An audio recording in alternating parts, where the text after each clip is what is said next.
She sat in the shadows of every crowded room, unseen and unheard, until a single letter forced an entire university to confront what they had willfully ignored. There are thousands of students who walk through the halls of Westbrook University each day.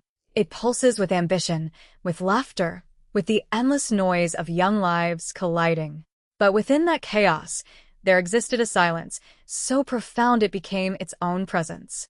Her name was Maya Chun. To her classmates, Maya was barely a whisper in a hurricane of voices. She occupied the empty chair at the back of every lecture, the forgotten corner of the library, the shadowed table in the cafeteria where no one ever sat. She carried her belongings in a faded backpack and her dreams in a leather journal she never let anyone see. The cruelty was never loud. It never had to be. It lived in the seat that remained deliberately empty beside her, in the conversation that faltered the moment she approached, in the invitations that never came, the group chats she was never added to, the inside jokes that died when she entered the room. But what happens when silence becomes a language no one bothers to translate? She was different from the others. She didn't chase approval or seek attention. She wore neutral colors, as if she was trying to blend into the walls themselves. Every morning followed the same hollow rhythm. She would find her spot, pull out her journal, and begin to draw. She sketched the world she observed from a distance. Two lovers holding hands beneath a tree. A professor lost in thought at his desk. A stray cat curling up in the warmth of a sunbeam. She documented a life she was never invited to experience. Dr. Harrison was the campus counselor, a woman with kind eyes and too many appointments. She meant well, but her clock was always ticking. Your professors have noticed a decline in your participation, Maya. Is everything okay at home? Are you sleeping? The questions were textbook. The answers were not. I'm fine, Maya whispered, her voice barely audible. I just feel like I'm disappearing. Like I could stand in the middle of this campus and scream, and nobody would even turn their head. What happens when the person assigned to listen doesn't truly hear? Dr. Harrison glanced at her watch. College is difficult. Loneliness is common. Have you considered joining a club? The photography club has flyers in the main hallway. You simply need to put yourself out there. Put yourself out there. The phrase haunted Maya like a cruel joke. It was a bandage on a wound that required surgery. The hidden meaning was undeniable. Your isolation is your own doing. She stood before a bulletin board covered in colorful announcements.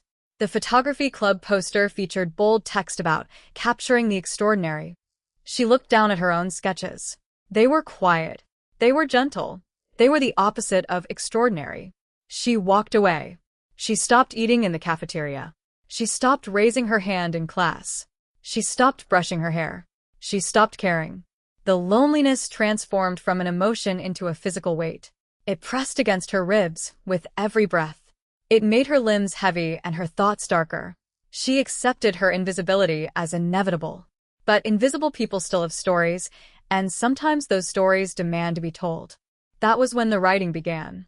Each night, under the weak glow of a cheap desk lamp, she filled page after page.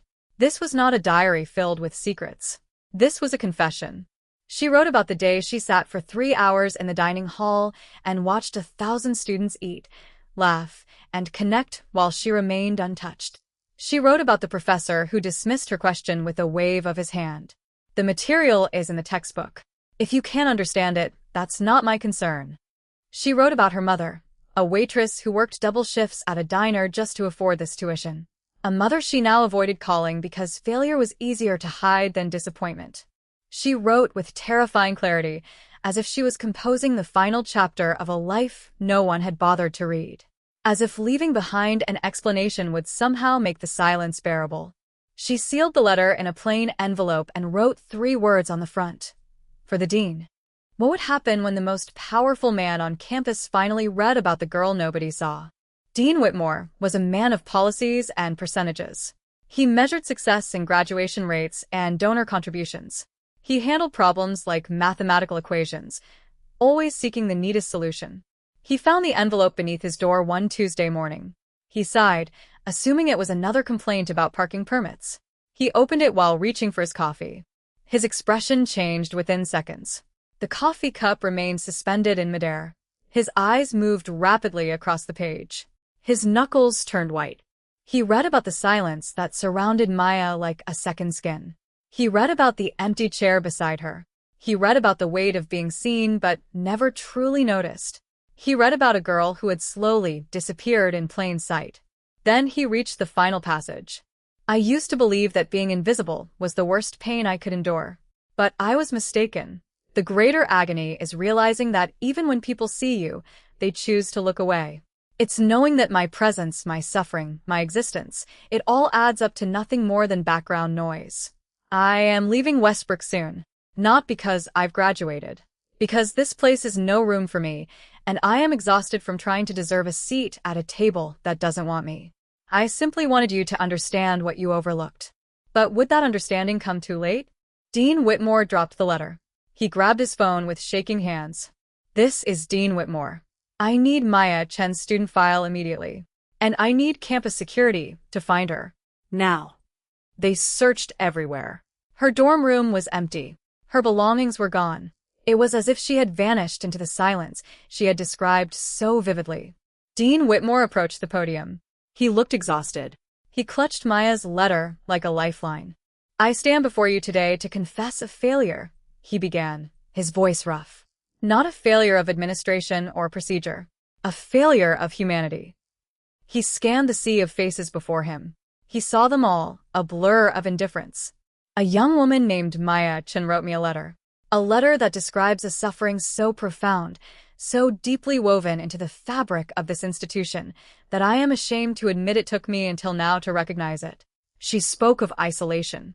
She spoke of being unseen in a community of thousands. A murmur rippled through the crowd. What happened to Maya? Who was she? Why didn't we notice? I used to believe that being invisible was the worst pain I could endure. But the greater agony is realizing that even when people see you, they choose to look away. Dean Whitmore's voice broke. This university claims to be a home, a community. But for Maya, it was a prison. And we didn't just fail to notice. We built the walls ourselves. She was here, right in front of us, every day, and we chose not to see her. But now it's too late. A student gasped. Is she dead? Did she? No. She is alive. We found her at the bus station. She was about to leave forever. But she had already left this campus long ago. The moment the first person looked at her and decided she didn't matter. Dean Whitmore held up the letter. The question is, will we see the next Maya? Will we notice the person eating alone? The person who never speaks? The person whose silence is the loudest scream of all? Something shifted after that day. It wasn't dramatic or instant. It was gradual, like ice slowly melting. The photography club changed its theme. The new posters read, "The Art of Being Seen." Maya had nearly left. She held a one-way ticket in her hand. But something made her pause. Dean Whitmore's words had not been an accusation. They had been an invitation. She walked into the campus gallery and saw her own work hanging on the walls. Her quiet sketches. Her lonely observations. For the first time, they were public. For the first time, people were looking. A popular girl named Sophie approached her, eyes red with tears. Maya, I sat behind you in psychology all semester. I never said a single word to you. I don't know what I thought. I'm so sorry. I am truly sorry. It wasn't a grand apology. It was a simple human moment of acknowledgement. And for Maya, that was enough. The professor who had dismissed her approached hesitantly. Maya, I was told you came to my office hours. I don't remember seeing you. He had been informed by Dean Whitmore. His own failure stared back at him. He felt the shame of it like a physical blow. It's okay, Professor, Maya said, offering a faint smile. I was quiet. I understand. But he understood now. The weight of her kindness made the silence between them louder than any words. Would this moment of recognition change everything? Maya stayed. Her final letter, intended as a farewell, became her foundation. Dean Whitmore created a program called Project Lighthouse, designed to identify and support students who were slipping through the cracks. It became his most important initiative. But how would Maya's story truly end? A small plaque was installed in the main hallway next to the gallery. It read, "In memory of the silence we broke. Choose to see." Maya now served as a mentor for the program. She stood before a group of new students, her voice steady, her eyes bright. To anyone who feels invisible, please hear me. I was you. Do not let the silence win.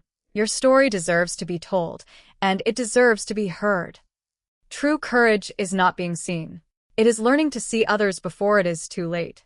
Every silent person holds a story that could break or heal the world. Her legacy was not revenge. It was not guilt. It was presence. She became the person she had desperately needed, and in doing so, she taught an entire university that compassion is a choice we make every single day. Because everyone carries a story, and sometimes, all it takes is one person brave enough to turn the page. If this story moved you, please take a moment to like this video and share it with someone who needs to hear it. This is your channel, reminding you that the smallest act of kindness can change everything.